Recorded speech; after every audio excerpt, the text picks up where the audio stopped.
তাহলে আমার 3.5 ঘন্টা লাগছে তেল নিতে, তাহলে আমি 20 লিটার তেল পাচ্ছি।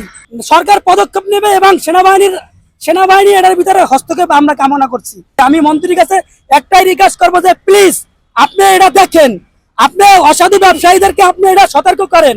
একটা 40-এ লাইনে দাঁড়াইছি, মাত্র ফুয়েলটা নিলাম, বোঝেন কি পরিমাণ আমি পেরেশানিতে ছিলাম। এবং এখন কয়টা বাজে? 11টা 30। তাহলে আমার 3.5 ঘন্টা লাগছে তেল নিতে, তাহলে আমি 20 লিটার তেল পাচ্ছি।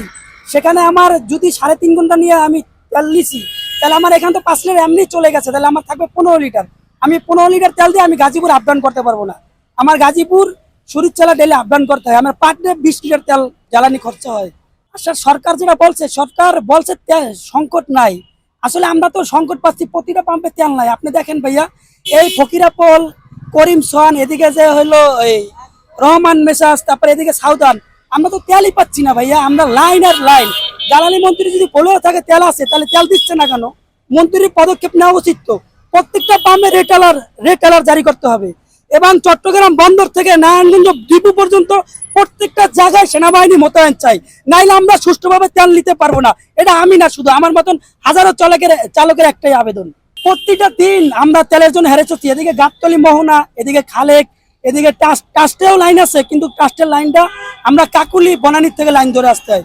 এদিকে সাউদান তিব্বতে যেটা, ওটার লাইন আছে কি একেবারে মনে করেন মহাখালী টার্মিনাল শান্তা টাওয়ারের অপোজিট সাইড ছাড়াইয়া গেছে। করিমসনের পাম্প, এদিকে নিরালা, আর এদিকে তার কোনো পাম্প নাই। মৎস্য ভবন যেখানে আছে ওখানেও তো আমরা তেল পাচ্ছি না ভাই। আমাদের তেলের প্রচুর পরিমাণ ক্রাইসিস আছে। যদি মন্ত্রী বলেও থাকে, আমি মন্ত্রীর কাছে একটাই রিকোয়েস্ট করবো যে প্লিজ আপনি এটা দেখেন, আপনি অসাধু ব্যবসায়ীদেরকে আপনি এটা সতর্ক করেন এবং সেনাবাহিনীকে এটা আপনি হস্তক্ষেপ করার জন্য আপনার কাছে আমরা অনুরোধ জানাচ্ছি প্লিজ। নাহলে অনেক কারখানা ফ্যাক্টরি বন্ধ হয়ে যাবে, আমরা ঠিকভাবে সাপ্লাই দিতে পারবো না। আমাদের ফার্মাসিউটিক্যালের গাড়ি, আমাদের গাড়িতে 20টা ডাক্তার আছে, আমাদের ডেলি গাজীপুর যেতে হয় এবং কাকরাইল আসতে হয়। তাহলে বোঝেন আমাদের কি পরিমাণ হ্যারেজ হচ্ছে এই শুধু তেলের জন্য।